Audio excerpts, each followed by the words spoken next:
Ayat ini bilang, kenapa kita percaya bahwa Yesus adalah Tuhan? Dia pencipta. Dia tidak menjadikan alam semesta ini. Kau hari ini sakit, kalau kau percaya dalam nama Yesus, hari ini Yesus ciptakan kesembuhan dalam hidup. Hari ini kalau kau miskin dan kau berdoa supaya hidupmu diberkati, hari ini Tuhan bisa mengadakan dan menciptakan kelimpahan dan berkat di dalam hidup kita, asalkan engkau percaya. Saudara, Roma 10 ayat 9 dan 10, percaya itu bukan pakai mulut. Karena kalau orang bilang, orang memperkatakan firman, tetapi dari dalam hatinya lain. Makanya ayat ini bilang begini, engkau harus percaya dengan hati, barulah engkau akan mengaku, barulah engkau akan menceritakan, barulah engkau mendeklarasikan bahwa Yesus adalah Tuhan. Karena ketika engkau percaya dengan hati, engkau yang berdosa dikuduskan dalam diri. Engkau yang terikat dengan kuasa kegelapan akan dilepaskan. Engkau yang sakit disembuhkan. Engkau yang berkekurangan, engkau yang miskin diberkati. Percaya pakai hati, jangan pakai mulut. Mulut itu memperkatakan sesuatu yang saudara sudah alami. Kalau saudara cuma copy paste, aduh kemarin saya lihat ibu disembuhkan oleh Tuhan, saudara hanya mengcopy paste cerita orang, tapi sesungguhnya saudara nggak mengalami orang. Percaya dengan hati, itu original ceritanya, kesaksiannya nggak pakai copy paste.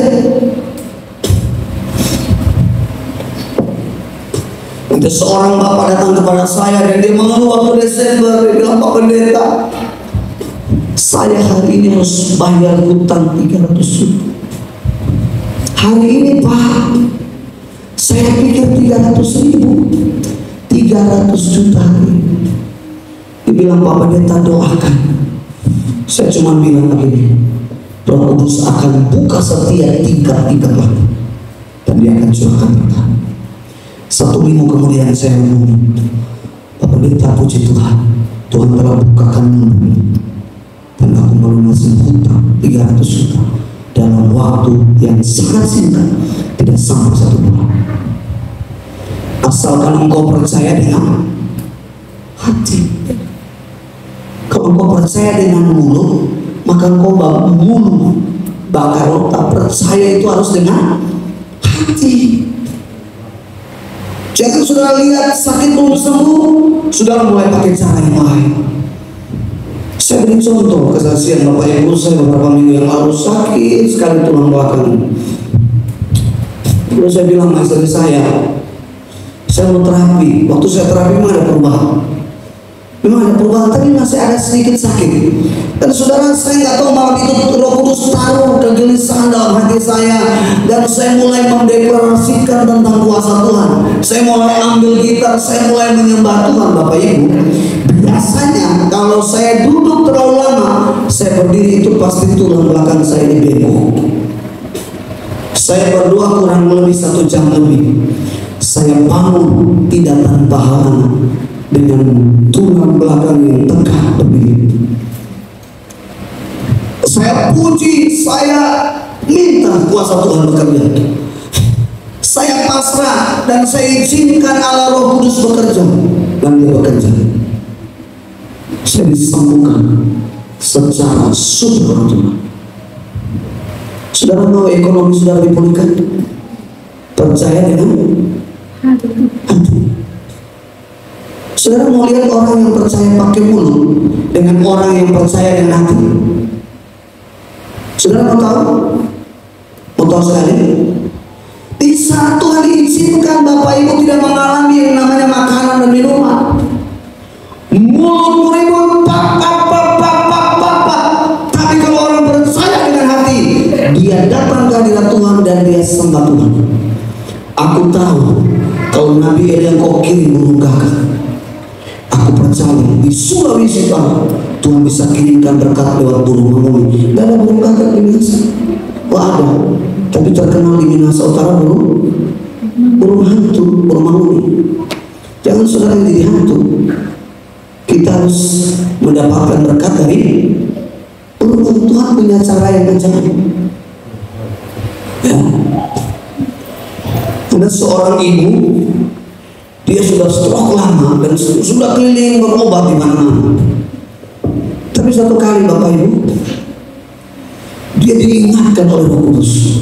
Dia mulai kembali percaya, dia mulai kembali untuk membangun hubungan dengan Tuhan yang lebih dalam.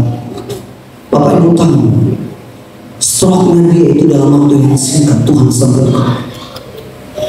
Dia sudah banyak buang uang, dia terapi sana sini, tapi pada waktu dia diam dalam hadirat Tuhan, dia nggak pakai caranya dia, tapi dia pakai cara seorang. Dia percaya Yesus. Kegelapan, sakit penyakit tadi membawa dia harus mengalami kegelapan.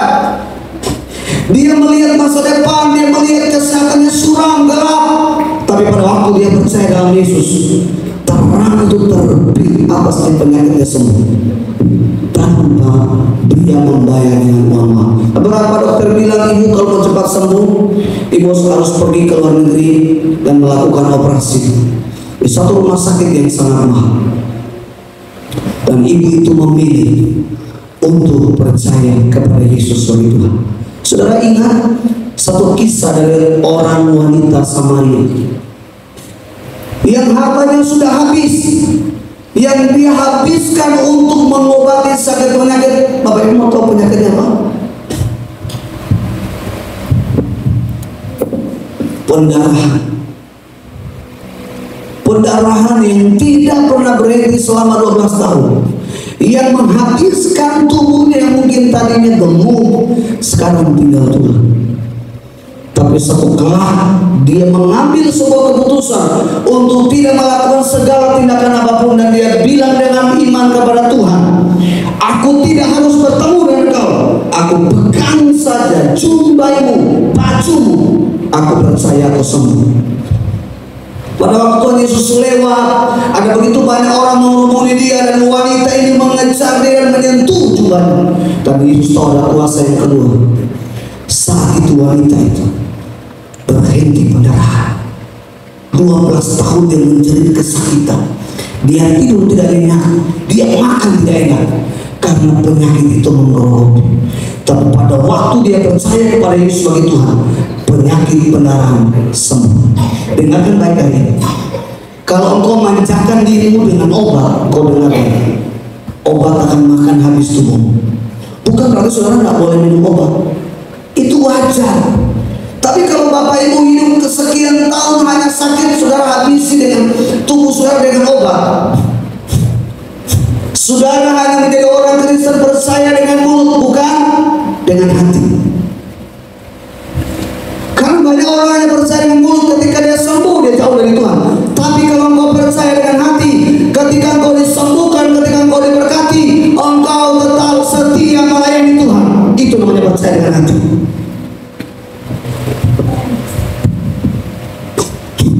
Bapak Ibu pasti sudah tahu kesaksian saya. TBC, hernia, jantung. Ada 5 penyakit yang harus saya mengidap. Dan pada waktu itu saya percaya, saya bertindak, mujizat ternyata. Bapak Ibu, obat-obat saya itu sampai hari ini masih ada sisa. Itu tersimpan. Saya gantung dengan tas. Setiap hari habis makan, tubuh saya itu lemah, bukan karena lapar, tapi karena banyak makan obat. Kalau imanmu di atas obat, percayalah tubuhmu sehat. Percayalah engkau pasti dibebaskan dari segala ikatan penyakit. Tapi kalau engkau ragukan hanya percaya dengan mulut, tidak dengan segenap hati, kau terus diikat dengan namanya kecanduan obat. Tanpa obat, kau akan terus terjebak. Tapi kalau hari ini kau deklarasikan, saya pulang dari tempatmu, saya percaya, saya sembuh. Ada seorang wanita datang kepada saya dan dia bilang, Pak Pendeta, dia pelayan. Dia bilang, Pak Pendeta, saya melayani. Tapi ketika penyakitnya kamu, dia telepon tengah malam, jam 1, jam 2, jam Pendeta, saya sudah lari ke rumah sakit. Saya bilang, jangan lari ke rumah sakit, larilah ke rumah Tuhan. Dia bilang, Pak Pendeta, tapi jantung saya berdetak nggak bisa dibendung, semakin kencang. Saya bilang, semakin kencang kau teriak pada Tuhan. Namanya orang kalau cuma percaya dengan mulut, kita ngajarin dia percaya dengan hati, itu sulit.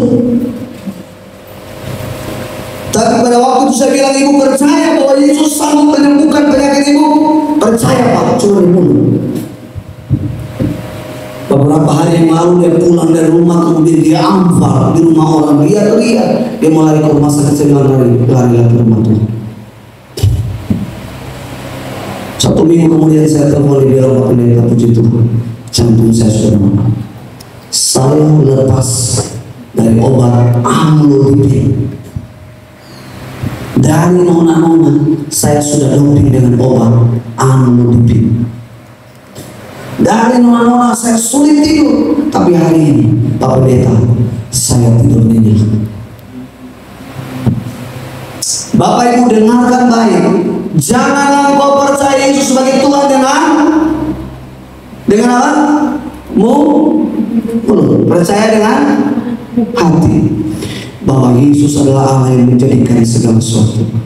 Orang Ambon bilang penyakit tai kuku kecil, bagi Tuhan kalau cuma sakit ambeien, migrain, kecil, asalkan engkau minta dengan hati.